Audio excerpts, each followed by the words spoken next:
ಹಚ್ಕೊಳ್ಳೋದ್ರಿಂದ ಏನಾಗುತ್ತೆ ಅಂತ ಗೊತ್ತಾ? ವಿಭೂತಿನ ಭಸ್ಮ ಅಂತಾರೆ. ಶಿವಂಗೆ ಭಸ್ಮದಿಂದ ಅಭಿಷೇಕನೆ ಮಾಡ್ತಾರೆ. ಭಸ್ಮ ಅಂದ್ರೆ ಶಿವಂಗೆ ಅಷ್ಟೊಂದು ಪ್ರೀತಿ. ಈ ವಿಭೂತಿಯ ಶಕ್ತಿ ತಿಳ್ಸೋಕೋಸ್ಕರ ನಿಮ್ಗೊಂದು ಕತೆ ಹೇಳ್ತೀನಿ ಕೇಳಿ. ಒಂದು ಸಲ ವಿದೇಶದನ ಒಬ್ಬ ಶಿವನ ಗುಡಿ ನೋಡಕ್ ಬಂದಿರ್ತಾನೆ. ಆ ಗುಡಿ ಹೊರಗಡೆ ಒಬ್ಬ ವ್ಯಕ್ತಿ ವಿಭೂತಿ ಮಾರ್ತಾ ಇರ್ತಾನೆ. ಆ ವ್ಯಕ್ತಿ ಹತ್ರ ಹೋಗಿ ಈ ವಿಭೂತಿಯ ಎಕ್ಸ್ಪೈರಿ ಡೇಟ್ ಎಷ್ಟು ಅಂತ ಕೇಳ್ತಾನೆ.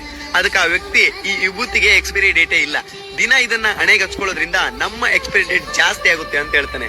ಇದನ್ನ ಕೇಳಿದ್ಮೇಲೆ ಅನ್ಸುತ್ತೆ, ಮನುಷ್ಯನ ಆಯಸ್ನ ಹೆಚ್ಚಿಗೆ ಮಾಡೋ ಶಕ್ತಿ ಈ ವಿಭೂತಿಗೆ ಇದೆ ಅಂತೇಳಿ. ದಿನಾಲೂ ಹಣೆಗೆ ವಿಭೂತಿ ಹಚ್ಕೊಳ್ಳೋದ್ರಿಂದ ನಮ್ಮ ಜೀವನದಲ್ಲಿ ಗೊತ್ತಿದ್ದೋ ಗೊತ್ತಿಲ್ಲದೆ ನಾವು ಮಾಡಿರೋ ತಪ್ಪುಗಳು, ಪಾಪಗಳು, ಕರ್ಮಗಳು ಕಡಿಮೆ ಆಗುತ್ತೆ. ಹಣೆಗೆ ದಿನಾಲೂ ವಿಭೂತಿ ಹಚ್ಕೊಳ್ಳೋದ್ರಿಂದ ನಮ್ಮ ಜೀವನದಲ್ಲಿ ಅದ್ಭುತನೇ ನಡೆಯುತ್ತೆ.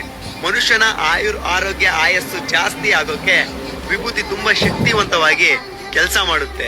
ನಮ್ಮನ್ನೆಲ್ಲ ಕಾಪಾಡೋ ಶಿವನೇ ವಿಭೂತಿ ಹಚ್ಕೊಳ್ತಾನೆ ಅಂದ್ರೆ ನಾವು ನೀವು ಹಚ್ಚಕ್ಕೇನಂತೆ. ಈ ಮಾಹಿತಿ ನಿಮ್ಗೆ ಇಷ್ಟ ಆಗಿದ್ರೆ ನನ್ನ ಫಾಲೋ ಮಾಡಿ. ಈ ತರ ಹೆಚ್ಚಿನ ವಿಡಿಯೋ ಮಾಡೋದಕ್ಕೆ ಸಪೋರ್ಟ್ ಮಾಡಿ. ಹರ ಹರ ಮಹಾದೇವ.